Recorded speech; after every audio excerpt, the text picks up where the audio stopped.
8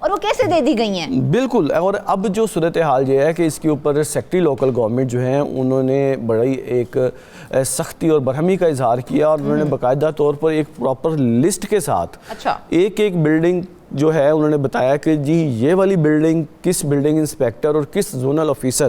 کے دور میں. پہلے تو فہیم ہمیں ذرا علاقے ہائی لائٹ کر دیں. واغہ زون کا آپ نے ذکر کیا ہے, تو واغہ زون میں کون کون سے اور کتنے علاقے ہیں جن میں سب سے زیادہ غیر قانونی تعمیرات سامنے آئیں؟ دیکھیں جی, اگر ہم اس کی بات کریں تو یہ آپ جی ٹی روڈ پہ جو واغہ کی طرف جاتے ہیں تو یہ پورا علاقہ جو ہے وہ واغہ زون کا کہلاتا ہے. اس کے بعد ہربنس پورہ کا کچھ علاقہ ہے, رنگ روڈ کا کچھ انڈسٹریل ایریا اس کے ساتھ آتا ہے. تو یہ ایک, اور آگے اگر آپ جائیں تو تقریباً یہ ہربنس جلو موڑ کا علاقہ جو ہے وہ بھی آتا ہے. تو یہ ایک بہت بڑا ایریا ہے, اور جب سے اہم چیز یہ ہے کہ یہ وہ علاقہ ہے جو کہ گرین ایریا ہے. اور آپ کو میں بتا دوں کہ یہاں پر ایک ہم نے سکینڈل بھی بریک کیا تھا, ایک کہ امور کشمیر کیا ایک یہاں پر ہزاروں ایکڑ رقبہ تھا, وہ ہزاروں ایکڑ رقبہ جو ہے وہ ہاؤسنگ سوسائٹیز میں تبدیل ہو گیا. وہاں پر گھر بن گئے, یہ سارا کچھ وہاں پہ بن گیا. اب جب سارا کچھ بن گیا تو اس کو روکنے کی جو بنیادی طور پر ذمہ داری تھی وہ ہماری ان واغہ زون کے بلڈنگ انسپیکٹرز کی تھی, زونل آفیسرز کی تھی, ان لوگوں کی ذمہ داری تھی. لیکن انہوں نے بالکل نہیں اس کے اوپر روکا, صرف مال پانی اکٹھا کیا, جس سے کروڑوں روپے کا نقصان جو ہے وہ نقشہ فیس کی مد میں ہوا ہے. نہ وہاں پہ فائر فائٹنگ کے آلات وہاں پر لگائے گئے ہیں, نہ وہاں پر اگر ہم بات کریں تو پارکنگ کا کوئی انتظام ہے, کیونکہ یہ تمام بنیادی ضروریات ہوتی ہیں جب بھی کسی پلازے کی. لیکن فہیم پارکنگ کیسے گے؟ یہ سہولیات تو قانونی تعمیرات کو دی جاتی ہیں. ایک تو وہ غیر قانونی تعمیرات وہاں پر کر لیتے ہیں, پھر سب سے بڑا مسئلہ آتا ہے پارکنگ کا, کیونکہ پارکنگ نہیں دی جاتی تو اور بھی ٹریفک کے بہت سے ایشوز سامنے آ جاتے ہیں. تو کیا وہاں پر پارکنگ کی سہولت دینا قانونی ہے یا پھر غیر قانونی ہے؟ دیکھیں, پارکنگ بچانے کے لیے جتنے پیسے دیے جاتے ہیں نا وہی تو پیسے ہوتے ہیں اصل میں. اگر آپ ایک پلازا ہے اس میں اگر آپ نے 4 منزلہ بنانی ہے تو وہ کہتے ہیں کہ 1400 پر سکوائر فٹ جو ہے آپ نے ایک گاڑی اور 2 موٹر سائیکلوں کی پارکنگ دینی ہے. بالکل ایسے ہے. ٹھیک ہے, اگر آپ یہ پارکنگ دیتے ہیں تو آپ کا ایک فلور جو اگر آپ 4 فلور بناتے ہیں تو ایک فلور پہ تو پارکنگ چلی گئی. اب اگر کوئی پلازا جو ہے وہ جی ٹی روڈ کے اوپر ہے, قائد اعظم انٹرچینج کے پاس موجود ہے, تو اس کا اگر آپ 10 مرلے کا پلازا اس کا اگر گراؤنڈ فلور لگائیں گے تو اس کا 3 سے 4 لاکھ روپے کرایہ آتا ہے. اور اگر وہ 3-4 لاکھ روپیہ دے کے بغیر پارکنگ کے وہ پلازا بنا لیا جاتا ہے تو 1 مہینے کے آپ نے کرائے کے پیسے ان آفیسرز کو دے دیے, اور اس کے بعد ساری زندگی آپ نے عوام کو بھی ذلیل کیا, کیونکہ پارکنگ نہیں ہوگی تو سڑکوں پر گاڑیاں لگیں گی, موٹر سائیکلیں لگیں گی, تو عوام بھی ذلیل ہوں گے. تو یہ دونوں غیر قانونی تعمیرات تو انہوں نے کر لیں, تو پھر پارکنگ کی سہولت جب وہ نہیں دیتے ہیں تو اس پر ان کا کیا موقف ہوتا ہے؟ پھر دیکھیں, اب اس طرح کے موقع میں پھر جب ٹریفک پولیس آ کے ان متعلقہ پلازے والوں کو پوچھتی ہے کہ جی آپ کا یہاں پہ رش کیوں لگا ہوا ہے, تو وہاں پہ پھر لڑائی جھگڑے ہوتے ہیں. زیادہ سے زیادہ وہ ٹریفک والے ہیں جو وہ روڈ بلاکیج کی ایک ایف آئی آر دے دیں گے. یہ میں آپ کو بتا دوں کہ آج سے تقریباً کچھ سال قبل 2-3 سال پہلے کی بات ہے, باقاعدہ طور پر جتنے بھی پلازے تھے ان کے اوپر جو ایل ڈی اے کی جوریڈکشن میں آتے تھے, اگر وہاں پہ پارکنگ نہیں تھی تو ٹیپا کی جانب سے ان بلڈنگز کو نوٹسز جاری کیے گئے, ان کو بھاری جرمانے کیے گئے, اور ان پلازوں کو, ان مارکیٹوں کو سیل کر دیا گیا تھا کہ جی کہ جب تک یہاں پر کتنے عرصے کے لیے فہیم کتنے عرصے کے لیے سیل کیا گیا تھا؟ یہ جو چیز کی گئی تھی یہ تو انہوں نے اس وقت کی نا جن کی ذمہ داری تھی, انہوں نے ذمہ داری اگر پوری نہیں کی تو بعد میں ایل ڈی اے کو اپنی جوریڈکشن میں تو خیال آ گیا. لیکن سٹی ڈسٹرکٹ گورنمنٹ کی جوریڈکشن جو ہے وہاں پر تو ایسا جرمانے کا کانسیپٹ نہیں ہے, وہاں پہ تو کانسیپٹ ہے کہ اگر ایک چیز غیر قانونی بنی ہے تو اس کو مسمار کریں آپ. بالکل ایسے ہی. ٹھیک, جب وہ, اور مسماری کی سزا سب سے بڑی سزا ہے, لیکن وہ مسمار کیا ہی نہیں جا رہا. اگر کیا جا رہا ہے تو پہلے پوری کی جا رہی ہے فارمیلٹی. اور ایک چیز اور فرزانہ, ایک چیز اور یہ ہے کہ جب پلازا بنتا ہے اس کے بعد جب اس کو پتہ چل جاتا ہے کہ یہاں پر آپریشن ہے تو اس پلازے کے قریب بڑے بڑے ٹرک لا کے کھڑے کر دیے جاتے ہیں اس دن, اور مشین جو ہے ایکسیویٹر جو ہے وہاں تک پہنچ ہی نہیں پاتا. جب وہاں پہ پہنچتا نہیں ہے تو اس کو کچھ, ہم نے اپنی گزشتہ سٹوری میں بھی کیا تھا جب ہم نے اس معاملے کو ہائی لائٹ کیا تھا. بالکل ایسے ہے. اب آج کی جو ہماری خبر ہے اس کے مطابق جو سیکٹری لوکل گورنمنٹ ہیں ان کی جانب سے ایک بولڈ سٹیپ لیا گیا ہے. کل کتنے اہلکار ہیں جن کو ذمہ دار ٹھہرایا گیا اور اب ان کے خلاف پراپر طریقے سے کارروائی کی جا رہی ہے؟ دیکھیں تقریباً یہ 12 کے قریب اہلکار بنتے ہیں جو کہ مختلف ٹینیورز میں اس واگا زون میں رہے ہیں، ٹھیک ہے، اور وہ وہاں پر کارروائی بھی کر رہے ہیں۔ اب اس میں تمام معاملات میں یہ ہے کہ جو غیر قانونی بلڈنگز جب بنائی جاتی ہیں تو ان غیر قانونی بلڈنگز کے اوپر بڑے بڑے سوالیہ نشان بھی ہیں۔ قبضہ گروپ جو ہے وہ ایک طاقتور گروپ ہوتے ہیں، ان کے پاس سرمایہ کی کمی نہیں ہوتی۔ جب وہ کسی چیز پر جگہ پر قبضہ کرتے ہیں تو راتوں رات وہاں پر بلڈنگز بنا دی جاتی ہیں، اور جب یہ معاملے لیٹیگیشنز میں جاتے ہیں تو اس لیٹیگیشن میں جا کر پہلا سوال یہ پوچھا جاتا ہے یہ بلڈنگ کنے بنائی؟ وہ قبضہ گروپ کہتا ہے ہم نے بنائی۔ تو ان کو ایک بہت بڑا ایک ایڈوانٹیج ان لوگوں کی وجہ سے ہو جاتا ہے کہ جو کہ افسران سرپرستی تو ایڈوانٹیج ہو جاتا ہے، لیکن ان غیر قانونی تعمیرات سے حکومت کو مالی طور پر کتنا نقصان ہوتا ہے وہ بتائیں ہمیں۔ دیکھیں اگر ایک نقشہ اگر ایک کنال کا پلاٹ ہے، اگر آپ اس کو کمرشل کرواتے ہیں، سب سے پہلے تو کم سے کم اس کی 1 سے 1.5 کروڑ روپے کمرشل کروانے کی فیس ہے۔ اس کے بعد آپ نے اس کے اوپر کمرشل نقشہ جو جمع کروانا ہے اس کی فیس بھی لاکھوں روپے ہوتی ہے۔ اس کے بعد آپ نے اگر واسا سے اس کا NOC لینا ہے تو واسا نے بھی اس کا کم سے کم 10 سے 15 لاکھ روپے کا چلان بنا کر دینا ہے۔ اس کے بعد آپ نے انوائرمنٹ کا NOC، آپ آج کل گاڑیوں میں چیک کر رہے ہوتے ہیں کہ دھواں تو نہیں نکل رہا، لیکن ساتھ آپ نے ان بلڈنگز کو جہاں پر انوائرمنٹ کی وجہ کا ایشو بننا ہے، یعنی کہ ٹریفک کا ایشو، اس کی پوری اسٹڈی رپورٹ ساتھ لگتی ہے اس کی کمرشلائزیشن کے لیے، وہ آپ نے نہیں کروائی، اس کے پیسے علیحدہ سے۔ اس کے بعد پھر آپ نے سیول ڈیفنس والوں کو بھی فیس پے کرنی ہوتی ہے کہ وہ اس کے چارجز دیکھیں۔ مطلب کہ اگر آپ ایک کنال کی بلڈنگ بغیر کسی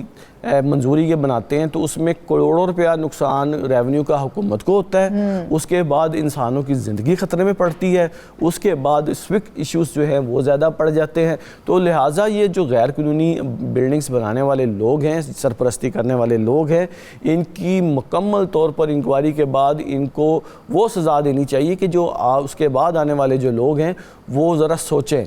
کیونکہ یہاں پر ابھی بھی یہ ہے کہ جس جگہ پر بھی شہر میں غیر قانونی طور پر بلڈنگ بنتی ہے اس کے اوپر کسی نہ کسی بڑی بااثر شخصیت کا سوچیں گے یہاں پر ریونیو کا لاس ہو رہا ہے، لائف لاس ہو رہا ہے، تو ان غیر قانونی تعمیرات کے خاتمے کے لیے حکومت کیا اقدامات تجویز کر رہی ہے؟ بالکل حکومت وہ اقدامات کرے جو کہ وہ تجاوزات کے خلاف کر رہے ہیں۔ لاہور کی سٹی ڈسٹرکٹ گورنمنٹ نے جو تجاوزات کے خلاف آپریشن کیا ہے، جس انٹینسٹی سے کیا ہے، جس زور و شور سے کیا ہے، وہ اس کا 15% سے 20% اگر ناجائز تجاوزات پہ لگا دیں تو آپ کو لاہور شہر میں کوئی ناجائز بلڈنگ نظر نہیں آئے گی۔ یا جو اقدامات تجویز کیے گئے ہیں ان پر کسی ایک پر بھی عمل درآمد کیا گیا؟ دیکھیں اگر عمل درآمد ہوتا تو یہ سینکڑوں بلڈنگیں بن جاتی۔ کوئی SOPs ہیں جو آپ یہ دیکھ لیں، اگر آپ ان سے ملے بغیر، میں نے پہلے بھی آپ کو بتایا تھا کہ آپ گھر میں پانی کی ٹینکی بنا نہیں سکتے، تو آپ 5 منزلہ پلازے کس طرح بنا لیتے ہیں؟ لہٰذا جو متعلقہ ادارے ہیں ان کی ذمہ داری ہے، اور یہ ایک انکوائری رپورٹ جس میں یہ لوگ قصوروار ثابت ہو رہے ہیں اور ان کو اپنے عہدوں سے ہٹا دیا گیا ہے، ان کے خلاف بھی انکوائری کی جائے، اور جو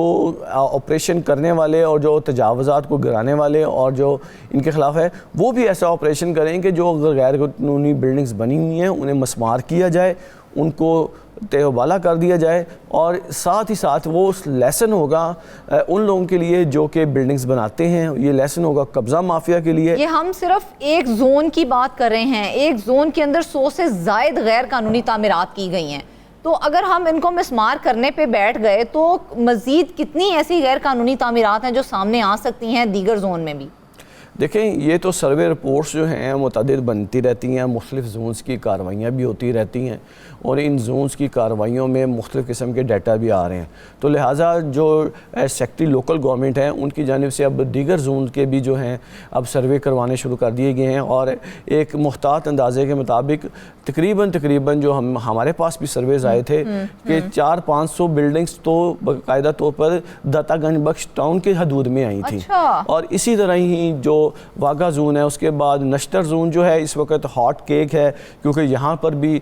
بہت تیزی سے تعمیرات ہو رہی ہیں۔ LDA کی طرف جاتے ہیں تو وہاں پر انہیں لوگوں کو تھوڑی سی مشکل کا سامنا کرنا پڑتا ہے، ان کے بائی لاز سخت ہوتے ہیں، تو پھر سٹی ڈسٹرکٹ گورنمنٹ کے لوگ ہی ان ان کی ذمہ داری لیتی ہیں، ان کے کانٹریکٹس اٹھاتے ہیں ان بلڈنگس کو بنانے کے حوالے سے، چیزوں کو کرنے کے حوالے سے. تو مجموعی طور پر اگر ہم دیکھیں تو اب جو سروے سامنے آئیں گے اس میں پتہ چلے گا کہ لاہور کے دیگر زونز میں بھی جو غیر قانونی بلڈنگز تعمیرات ہو رہی ہیں اس میں کتنا بڑا رول جو ہے وہ ان افسران کا ہے اور ان کے سرپرستوں کا ہے. اچھا فہیم، جس طرح سے یہ تمام غیر قانونی تعمیرات ہیں، اگر ہم ان کو مسمار کرنے پہ آ جاتے ہیں تو کیا فوائد حاصل ہوں گے ہمیں اس سے؟ دیکھیں یہ ایک بڑا تکلیف دہ ہوتی ہے چیز کہ اگر آپ کسی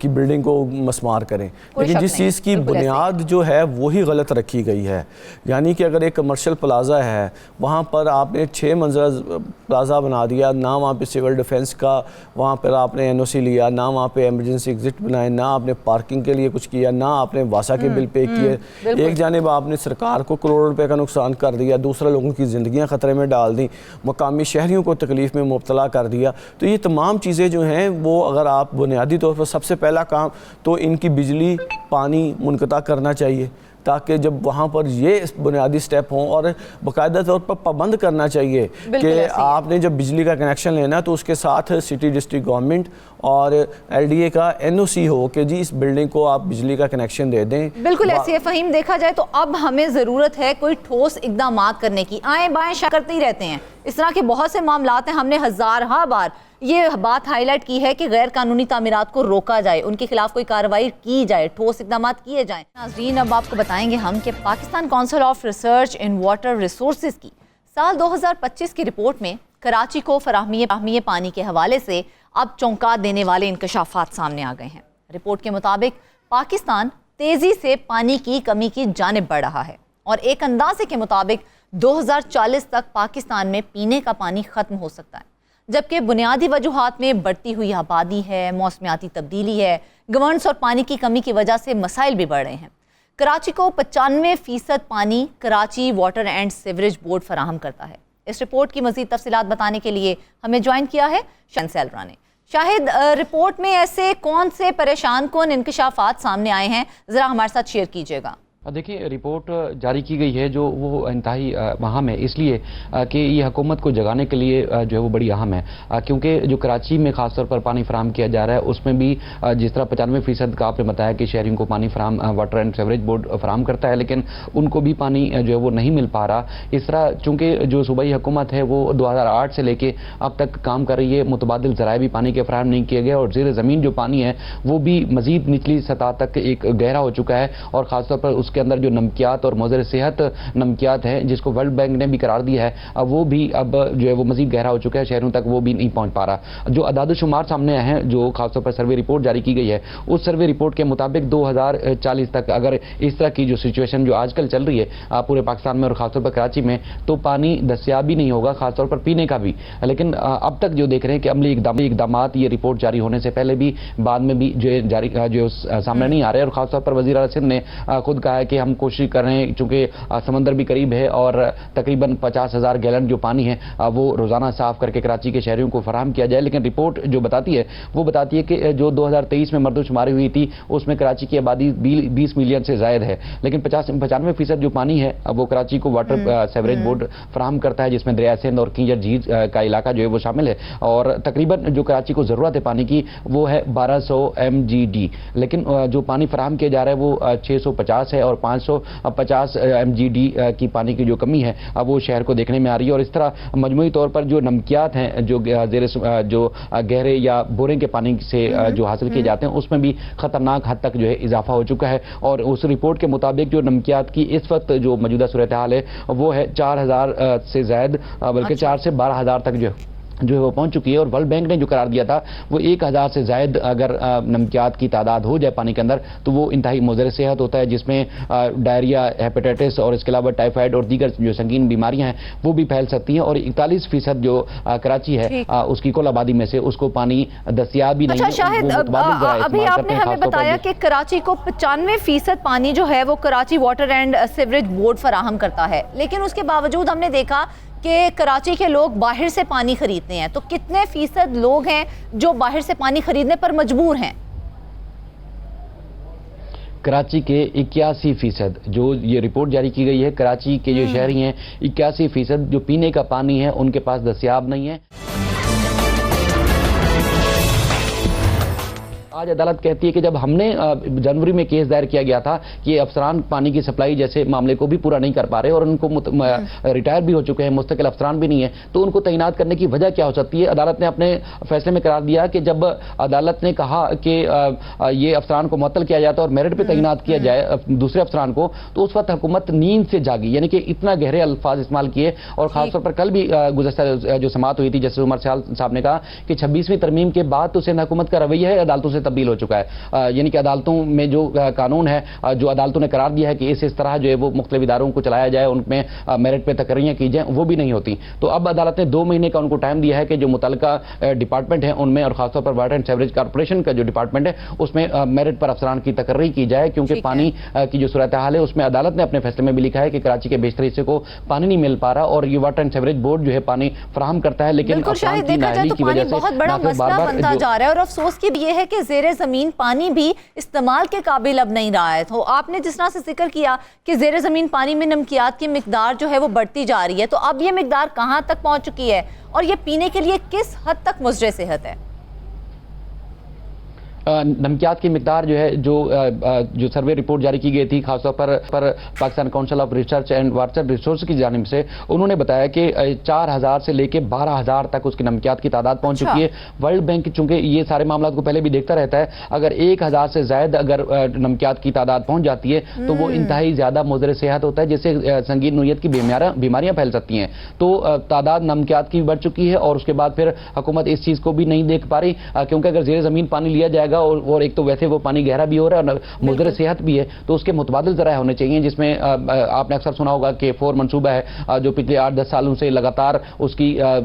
ریٹ بھی بڑھ رہے ہیں، اس کی مالیت میں بھی اضافہ ہو رہا ہے، لیکن اب تک وہ پانی کراچی والوں تک نہیں پہنچ سکا۔ لیکن کنجر جھیل اور دریا سندھ سے جس طرح پانی فراہم کیا جاتا ہے وہ بھی پورا نہیں ہو پا رہا ہے۔ جس طرح ہم نے بتایا کہ تقریباً 81% لوگ پانی پینے کا جو باہر سے خریدتے ہیں، تو باقی کتنے علاقوں میں آ رہا ہوگا وہ بھی آپ اس کا اندازہ لگا سکتے ہیں۔ تو ایک تو وہ نہیں ہے، دوسرا کل وزیر اعلیٰ سندھ نے جو ہے وہ کہا کہ ہم کوشش کریں کہ 50,000 گیلن جو ہے روزانہ ان کو صاف کیا جائے، کراچی والے شہریوں کو فراہم کیا جائے۔ سمندر کنارے پر ہے، لیکن کراچی کا کوئی ایسا علاقہ نہیں جس کی آپ مثال دے سکیں کہ یہ علاقہ جو ہے مثالی ہے، جس میں پانی بھی وہاں آ رہا ہے، وہاں ایجوکیشن کے، ہیلتھ کے اور دیگر جو معاملات ہیں بالکل پورے ہیں، ایسا کسی علاقے میں نہیں ہے۔ یعنی کہ اگر 2008 سے لے کے آج 2025 تک ایک ہی پارٹی کی حکومت ہے، تو جو چیزیں ہیں جس میں ہیلتھ، ایجوکیشن، چاہے وہ پانی کی فراہمی ہو یا دیگر، اس میں کوئی کسی ایک علاقے کی مثال نہیں دی جا سکتی جس میں تمام وزراء کراچی میں ہوتے ہیں۔ صوبے کا دارالحکومت کراچی ہے اور اس کے بعد پھر پانی جیسی سہولیات نہیں ہے، تو آپ اندازہ لگا سکتے ہیں کہ کس طرح سنجیدگی سے کام لیا جا رہا ہے، اور جن افسران کو بھی تعینات کیا جاتا ہے وہ افسران بھی اہل نہیں ہوتے۔ ایک تو یہ ہے کہ وہ جو متعلقہ جس طرح سے آپ نے بھی کچھ دیر پہلے بھی شاہد اس کا ذکر کیا ہے، یہ بڑا ایک اہم مسئلہ ہے تقرریوں کے حوالے سے بھی۔ تو کیا واٹر بورڈ کے جتنے بھی اعلیٰ عہدے داروں کی تقرریاں کی گئی ہیں وہ قانونی طور پر ٹھیک ہیں یا پھر نہیں ہیں ٹھیک؟ دیکھیں، ایک ایکٹ بنایا گیا تھا 2023 میں، عدالت نے اپنے فیصلے میں قرار دیا ہے کہ 2023 کے ایکٹ کے مطابق حکومت جو ہے واٹر اینڈ سیوریج بورڈ کو چلا رہی ہے، وہ تقرری تو ٹھیک ہے، لیکن چونکہ ان افسران کی نااہلی کی وجہ سے کراچی والوں کو پانی نہیں مل رہا، تو لہٰذا ان افسران کی تعیناتی بنتی نہیں ہے۔ یعنی کہ جو قانون کو 26ویں ترمیم کا جس طرح آپ نے دیکھا کہ وہ اس طرح آپ گھما دیں کہ قانون کے رکھوالے بھی گھوم جائیں کہ اس قانون کو چلانے کے لیے اب ہم نے کون سا طریقہ اختیار کرنا ہے۔ اب ساری چیزیں جس میں جیسے واٹر اینڈ سیوریج بورڈ کے جو سی ای او ہیں یا چیف ایگزیکٹو ہیں، اس کے چیئرمین میئر کراچی کو بنا دیا گیا۔ اب میئر کراچی یا صوبے کا منسٹر جو ہوگا وہ پانی کے معاملے کو دیکھ رہا ہوگا، تو جو پھر ریلیونٹ ڈپارٹمنٹ میں اگر کوئی جو افسر بٹھایا ہوا ہے تو اس کا ہونے یا نہ ہونے سے کوئی فرق نہیں پڑے گا، کیونکہ آرڈر تو اوپر سے آنے ہیں۔ تو یہ جو افسر صاحب کو بھی لگایا گیا تھا تو وہ بھی 2022 میں ریٹائر ہو چکے ہیں۔ 2022 میں ریٹائر ہونے کے محض 2 مہینے کے بعد دوبارہ ان کو 3 سال کے لیے کنٹریکٹ پر لگایا گیا۔ اس کے بعد پھر عدالت میں معاملہ آیا تو جنوری 2025 میں، تو اس کے بعد جب عدالت نے اسٹیج جاری کیا کہ ان کو کنٹریکٹ پر کیسے لگایا گیا ہے، تو اسی دوران انہوں نے ایک دوسرے افسر کو تعینات کیا۔ تو جو نااہلی ہے وہ عدالتوں میں بھی واضح ہو چکی ہے، اور خاص طور پر جس طرح عوام کو سہولیات فراہم کرنی چاہیے خاص طور پر پانی کے حوالے سے، وہ بھی فراہم نہیں کی جا رہی، اور صوبے کی حکومت کے جو وزراء ہیں خاص طور پر وہ جب بات کرتے تو ان کے حساب سے تو بالکل سب اچھا چل رہا ہے, لیکن سروے رپورٹ بھی آپ کے سامنے ہے, اور اس کے علاوہ جو council of research and water resources ہیں ان کی رپورٹ بھی آ گئی ہے, اور خاص طور پر عدالت میں طویل ترین یہ بحث ہوتی رہی, خاص طور پر عدالت کے اندر پانی کی فراہمی کے حوالے سے, وہ بھی سامنے آ چکی ہے. 3-4 چیزوں کے اینگل سے دیکھا جائے تو مجموعی طور پر آبادی کی جو ہے خاص طور پر بات کریں وہ بھی بڑھ رہی ہے. اس کے علاوہ اگر ہم سامنے آ گئی, کیا اس کے بعد پھر قانونی وہاں پر کوئی تعیناتی کی گئی ہے؟ 2 مہینے کا عدالت نے ان کو ٹائم دیا ہے کہ 2 مہینے کے اندر اندر آپ جو Karachi water and sewerage corporation ہے اس کے اندر جو ہے آپ اہل افسر کو جو میرٹ پر پورا اترتے ہوں, جو اس معاملے کو دیکھ سکتے ہیں, اس کو تعینات کیا جائے. اس سے پہلے جو ایک نوٹیفیکیشن ان کے جاری کیے گئے تھا, عدالت نے ان کو معطل کیا تھا, لیکن وہ معطلی کا نوٹیفیکیشن واپس لے لیا ہے. لیکن سندھ حکومت کو ایک بار پھر ان کو موقع دیا ہے, کیونکہ قانون سازی کی گئی ہے اور اس قانون سازی کے تحت صوبے کی حکومت کے پاس ہے اس معاملے کو چلانے کے لیے. تو عدالت جو ہے ان کا کہنا تھا کہ مداخلت نہیں کر سکتی, لیکن حکومت کو اس معاملے کو خود دیکھنا چاہیے کہ ایک پانی کی فراہمی لوگوں کو ہو نہیں رہی, اور لوگ ویسے بھی پریشان ہیں. کئی علاقے ہیں جو پانی کی بوند بوند کو ترس رہے ہیں, تو ایسے افسران کو تعینات کیا جائے جو کہ ساری چیزوں کو کی مینجمنٹ اور اس کے میکینزم کو سمجھتے ہوئے شہروں کو سہولیات فراہم کر سکیں. اب 2 مہینے کے بعد دیکھتے ہیں کہ پیپلز پارٹی اس معاملے میں کیا کرتی ہے. لیکن گزشتہ روز بھی چاہے وہ ڈپٹی ایڈوکیٹ جنرل سندھ تھے یا اس کے بعد پھر واٹر بورڈ کے وکیل تھے, انہوں نے عدالت کو مطمئن کرنے کی کوشش کی. ان کے موقف سے عدالت نے اتفاق اس لیے کیا کیونکہ قانون سازی اس طرح کی گئی ہے کہ عدالت میں اس میں کچھ نہیں کر سکتی. تو اس لیے عدالت نے کہا چلیں ہم آپ کو جو معطلی کا نوٹیفیکیشن تھا وہ تو واپس لیتے ہیں, لیکن آپ 2 مہینے کے اندر اندر مستقل افسر جو کہ پہلے کو کنٹریکٹ پر لگایا گیا تھا, مستقل افسر لگائیں, ان کو ہٹائیں, اور اس کے بعد پھر آپ جو یہ پانی کی فراہمی کا جو میکینزم ہے اس کو بہتر کریں. اچھا چلیں شاہد, یہ تو تقرریاں تعیناتیاں ہو گئی نا, یہ معاملہ تو ایک طرف. واٹر بورڈ کی وہ لائن جو آپ نے کہا کہ کئی مرتبہ پھٹ چکی ہے, تو ہمیں یہ بتائیں کہ اس کے وجہ سے کتنا نقصان اٹھانا پڑتا ہے, اور آخر اس کے بار بار پھٹنے کی کیا وجوہات سامنے آئی ہیں, کیا موقف دیا جاتا ہے؟ دیکھیں 2 افسران کو صاحب اس وقت جو ہے وہ ان کے سی ای او تھے, 2 افسران کی جو کہ اس علاقے کے ڈائریکٹر بتائے جاتے ہیں, جو کراچی یونیورسٹی کے سامنے سیفر نمبر 19 پہ یہ لائن جو ہے پھٹ گئی تھی, وہ بار بار پھٹ رہی ہے, بلکہ 5 دفعہ لائن وہ بلاسٹ ہو چکی ہے. اس میں جو ہے وہ ان کو 2 افسران کو انہوں نے جو علاقے کے ڈائریکٹر تھے ان کو معطل کیا, لیکن اس کے علاوہ وجوہات کے بارے میں اب تک جو ہے اس کا تعین نہیں ہو سکا کہ کیوں جو ہے وہ جو ہے وہ وجوہات کیا ہے. لیکن کیونکہ ایک پرانا شہر ہے اور جو نئی لائنیں بچھائی جاتی ہیں وہ لائنیں جو ہے وہ طویل عرصہ چل نہیں سکتی, وہ سیدھا ہو جاتی ہیں, بار بار پھٹ جاتی ہیں, اور جو پانی فراہمی کے حوالے سے میکینزم ہے وہ, اور خاص طور پر اگر پانی تواتر شہریوں کو فراہم کیا جائے تو پھر یہ جو واٹر ہیڈرنٹس ہیں اور غیر قانونی طریقے سے جو ٹینکر کے ذریعے پانی فراہم کیا جاتا ہے, ان مافیاز کا بھی کہیں نہ کہیں کردار سامنے آتا ہے کہ اگر روٹین میں پانی لائنوں میں لوگوں کو ملے گا تو پھر وہ واٹر بورڈ سے ٹینکر جو ہیڈرنٹس ہے وہ ٹینکر ہے وہ کیوں خریدیں گے. تو اس لیے جب یہ لائن پھٹ جاتی ہے ہفتہ ہفتہ اس کے اوپر جو ہے وہ 2 ہفتے اس کے جو بنانے کا جو کام ہے وہ جاری رہتا ہے, تو اس دوران ہم دیکھتے ہیں کہ جو واٹر ہیڈرنٹس ہے اس میں پانی آ رہا ہوتا ہے اور وہ پانی جو ہے وہ شہریوں کو فراہم بھی کیا جاتا ہے. تو اس طرح کافی پانی کی چوری کے حوالے سے ہم نے اپنے گزشتہ ہفتے کی سٹوری میں بھی یہ بات ہائی لائٹ کی تھی کہ کراچی کا پانی چوری کیا جا رہا ہے, ٹینکر مافیا قابو سے باہر ہوتے جا رہے ہیں. اس کے باوجود یہ ہم نے دیکھا ہے کہ کراچی کی 41% آبادی جو ہے وہ مناسب پانی کی فراہمی سے محروم ہے. اسے کیوں مناسب پانی فراہم نہیں کیا جا رہا ہے, اور جو پانی فراہم کیا جاتا ہے وہ مضر صحت پانی ہوتا ہے, کیا اثرات اس کے سامنے آتے ہیں؟